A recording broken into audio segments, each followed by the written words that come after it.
As a developmental editor of fiction and nonfiction, I often struggle with giving people a behind the scenes look at what I do because you're dealing with people's words, and that doesn't really look very cool on social media. It's not like a time lapse of like, here's a painting I made. It's like, here's words, and it's also, here's people's proprietary words that aren't published yet, so I'm not going to be showing that on social media.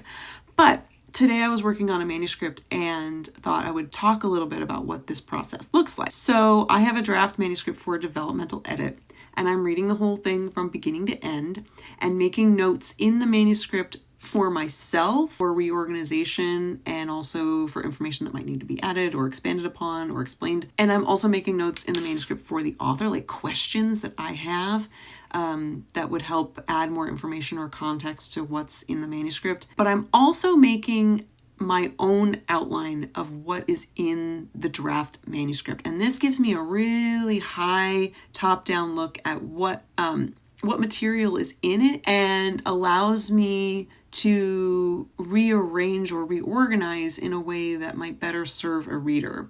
Because often with subject matter experts, they're so in it, they don't really know what people don't know. And I'm coming in as a kind of like, I know a little bit about the topic, but I'm not an expert. So I'm coming in kind of as a reader and saying, okay, let's move this up. Let's explain this earlier. And so what I'll do with this outline that I'm making is I'll create a new outline. So now we have outline 1 and then a new outline of a suggested reorganization for the author, and also suggested additions that, things that maybe weren't explained enough, or we might need more evidence, we might need more research, things like this. And so I'll give the new outline back to the author and say, okay, this is based on your original manuscript. This is my suggested reorganization. And then when the author and I work out an approved new outline, then what I'll do is I'll go back to the original manuscript, move everything around. Sometimes I'll do additional research. Sometimes the author will want to do that on their own.